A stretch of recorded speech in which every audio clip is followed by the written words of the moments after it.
بچے کی نفسیات سمجھنے کے 12 گن۔ والدین کی حیثیت سے آپ اپنے بچے کو پیدائش کے دن سے سمجھانا شروع کر دیتے ہیں۔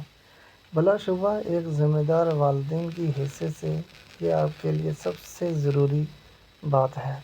ڈانٹ کے درد کی تکلیف سے لے کر پیٹ کے درد تک اور نیپی بدلنے سے لے کر لڑکپن کے مسائل تک بچے کو سمجھانا آسان نہیں ہوتا۔ بچوں کو سمجھانا ان کی بہتر پرورش کے لیے بہت ضروری ہے۔ آپ کا بچہ خاص شخصیت کا حامل ہے اور یہ خصوصیت ساری زندگی اس کے ساتھ رہتی ہے۔ آپ کا رویہ بچے کی شخصیت کے مطابق ہو، نہ کہ آپ اس کی شخصیت کو بدلنے کی کوشش کریں۔ بچے کی نفسیات کو سمجھنا ایک صبر آزما کام ہے۔ درجہ ذیل طریقوں سے آپ کو اپنے بچے کے ساتھ دوستانہ تعلق قائم کر کے اسے سمجھنے میں مدد ملے گی۔ نمبر 1، مشاہدہ کیجیے۔ اپنے بچے کی مصروفیات پہ نظر رکھیں۔ اسی طرح آپ کو یہ جاننے میں مدد ملے گی کہ آپ کا بچہ کیسے کھیلتا ہے، کیسے کھاتا ہے اور کس طرح دوسروں سے بات چیت کرتا ہے۔ آپ کو اس کی بہت سی خوبیوں سے آگاہی ہوگی۔ مشاہدہ کیجیے کہ آیا آپ کا بچہ کسی تبدیلی میں جلد رچ جاتا ہے یا وقت لیتا ہے۔ سارے بچے ایک جیسی خوبیوں کے حامل نہیں ہوتے۔ یاد رکھیں، ہر بچے کی الگ شخصیت ہوتی ہے۔ نمبر 2، دوست کی حیثیت سے پیش آئیں۔ بچے کے ساتھ دوست کی طرح پیش آئیں۔ اس طرح آپ کا بچہ آپ کے بہت قریب آ جاتا ہے، لیکن ساتھ ہی کچھ حدود کا خیال رکھیں۔ اگر وہ کوئی غلطی کرتا ہے تو اسے مورد الزام ٹھہرانے کی بجائے دوست کی حیثیت سے فیصلہ دیجیے، کیونکہ اگر آپ والدین کی حیثیت سے فیصلہ کریں گے تو وہ قدرے مختلف ہوگا۔ اور اسی طرح آپ کا بچہ آپ سے کوئی بات شیئر نہیں کرے گا۔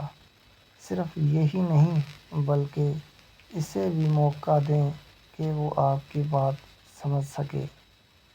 نمبر 3، بچے کے ساتھ وقت گزاریں۔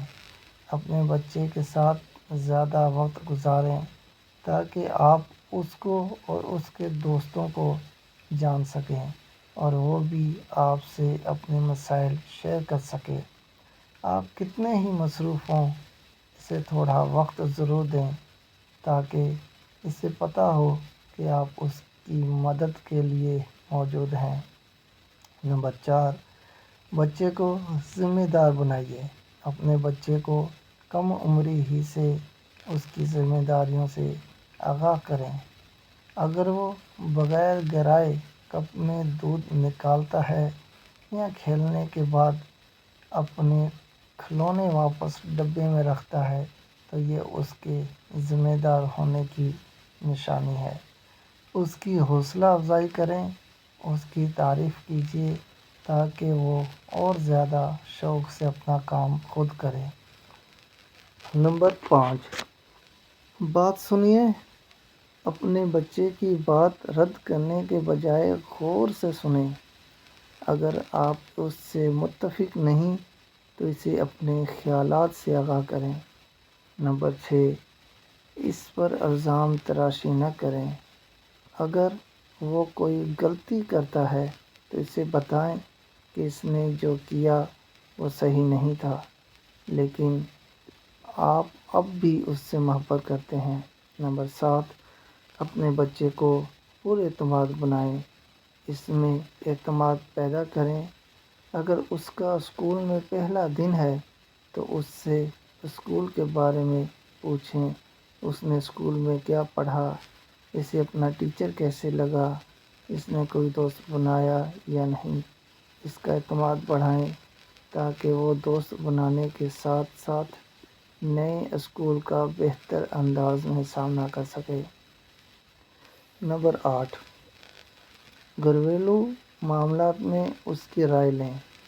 اگر آپ گھر کے معاملات میں بچے سے رائے لیتے ہیں تو وہ آپ کو بہت اہم سمجھتا ہے، وہ اپنے آپ کو بہت اہم سمجھے گا اور زیادہ ذمہ دار بن جائے گا۔